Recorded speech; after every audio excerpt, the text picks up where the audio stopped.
Hello students, welcome to Tour Academy. I hope you are all fit and fine. You must have seen my previous videos. आज मैं एक बहुत short video बना रही हूँ और उसमें एक क्वेश्चन है that is based on activity. ये छोटे वीडियोस भी मैंने बीच बीच में आपको पब्लिश करने हैं and you should see these videos also, क्योंकि आपका जो क्वेश्चन पेपर आता है वो इन्हीं के बेस पे आता है. These are the activities given in your NCERT book. और ये एक्टिविटीज़ में फर्स्ट चैप्टर है ये केमिस्ट्री का, केमिकल रिएक्शंस एंड इक्वेशन, और उसमें कुछ केमिकल रिएक्शंस आपको एक्टिविटीज़ बताई हुई हैं और on the basis of those activities they have asked some question. तो आज मैं एक एक्टिविटी आपको एक्सप्लेन करके बता रही हूँ एंड दैट एक्टिविटी इज कि take lead nitrate solution, that is aqueous solution, water में आपने सॉल्यूशन बनाया है, and potassium iodide. Potassium iodide का सॉल्यूशन है, ये भी एक्वस सॉल्यूशन है, वाटर में ये भी आपने सॉल्यूशन बनाया है in a beaker. On the basis, बस इतनी आपको इन्फॉर्मेशन दी है. On the basis of this information you will have to answer these 3 answers. आपको बताने हैं क्वेश्चंस के. पहला क्वेश्चन है write chemical equation of this activity, जो भी what is happening in this activity उसकी आपने केमिकल इक्वेशन लिखनी है. नंबर 2 है what is the type of reaction. आपने डिफरेंट टाइप से रिएक्शन पढ़े हैं फर्स्ट चैप्टर में.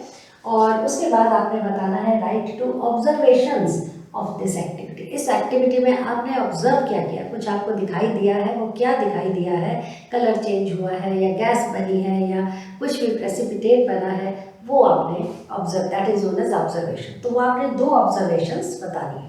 सो लेट्स स्टार्ट नाउ. फर्स्ट है टेक लेड नाइट्रेट. तो हम लेड नाइट्रेट लेते हैं. लेड नाइट्रेट का फॉर्मूला आपको पता होना चाहिए, PbNO3 होल ट्वाइस. लेड की वैलेंसी यहाँ पे 2 है, so it is reacting with 2 NO3s. NO3 की वैलेंसी 1 है, so it is reacting with 1 Pb. Plus आपने एक्वस सॉल्यूशन दिया है पोटेशियम आयोडाइड का. Potassium iodide is Ki. Both react together without heating, you don't have to do anything, just आपने इनको mix करना है and they will start reacting. और बनाएंगे क्या, एक तो बनता है PbI2, या आपने अपने आप लिखना है, आपको कोई बस हिंट नहीं दिया हुआ है कि क्या बनना है, आपने तो कंप्लीट एक बैलेंस्ड केमिकल इक्वेशन लिखनी है. तो आपकी NCERT में दी हुई है, तो आपको वो लर्न करनी है. तो PbI2 बना एक तो, और साथ में बनेगा इसमें KNO3 potassium nitrate. We will have to balance this equation. 2 I है, सो KI2 तो आप लिख नहीं सकते, you are not going to change the formula. आगे आप 2 लगा सकते हो, तो आपका आयोडीन बैलेंस है रिएक्टेंट में उसमें, और ये 2 KNO3 2 यहाँ पे लगा दो. This is the balanced chemical equation. So this is the first answer. Write the equation. This is the equation. PbNO3 whole twice 2Ki potassium iodide forms PbI2 lead iodide plus potassium nitrate. So this is the complete balanced chemical equation. तो first answer हमारा हो गया. दूसरा है what is the type of reaction. अब आपको मैंने जब ये चैप्टर समझाया है तो उसमें एक एक करके मैंने बहुत सारे इसके टाइप्स ऑफ रिएक्शन लिए, like combination, decomposition reaction, displacement reaction.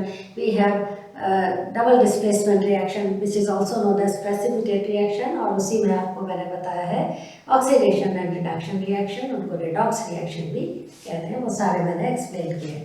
सो यहाँ पे ये रिएक्शन अब आपने बताना है कि what type of reaction is this. तो किस टाइप का रिएक्शन है.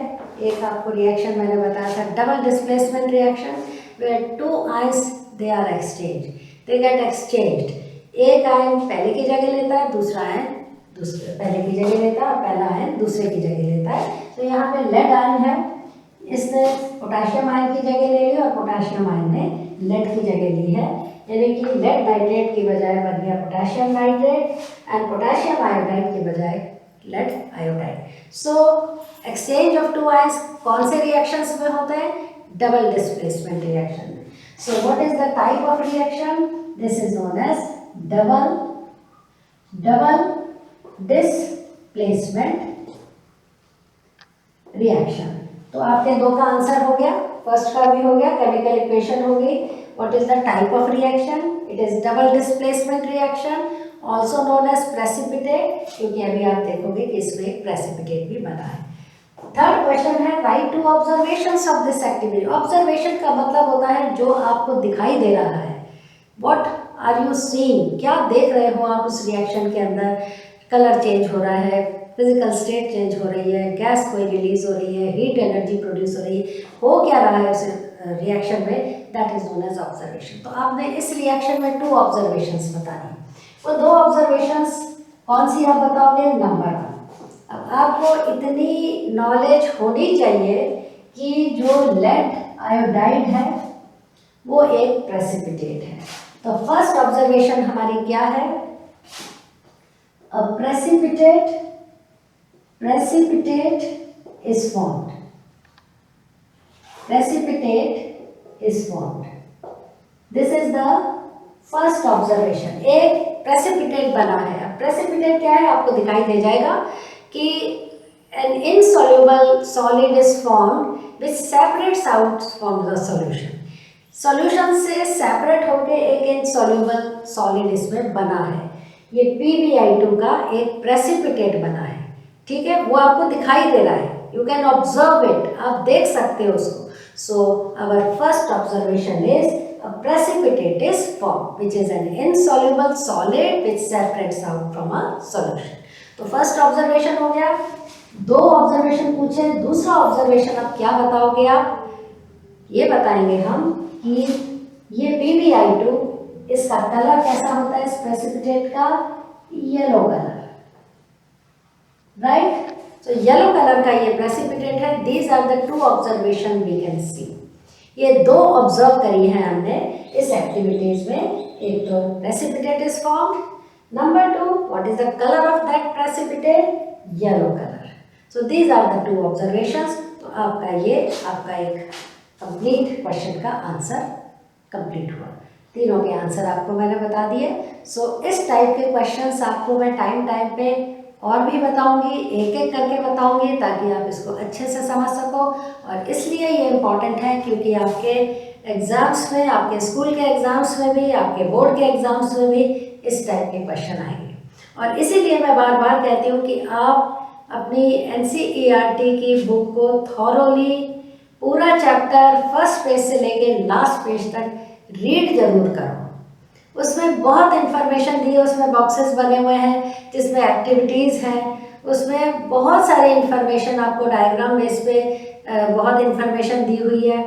तो आपको मैं बार बार ये एक सजेशन देती हूँ कि आप NCERT की कंप्लीट या कोई भी बुक आपने खरीदी है, इफ़ यू हैव कोई रेफरेंस बुक भी आपने ली है विच is also a very good thing, क्योंकि हमारी NCERT में तो टॉपिक्स हैं और उन टॉपिक्स को अच्छे से समझने के लिए you will have to take another book, जो कि आपकी एक रेफरेंस बुक। कोई भी आप मार्केट में एक से एक बढ़िया बढ़िया बुक्स अवेलेबल हैं and you can buy those books and read them.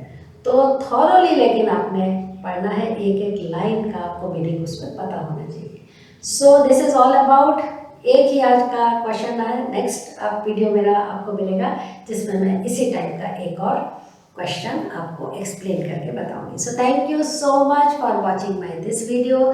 In case आपको कोई भी क्वेश्चन माइंड में है या आप कोई और क्वेश्चन इसी से मिलता जुलता if you want to ask, then please write in my comment section. Okay, thank you so much for watching my video.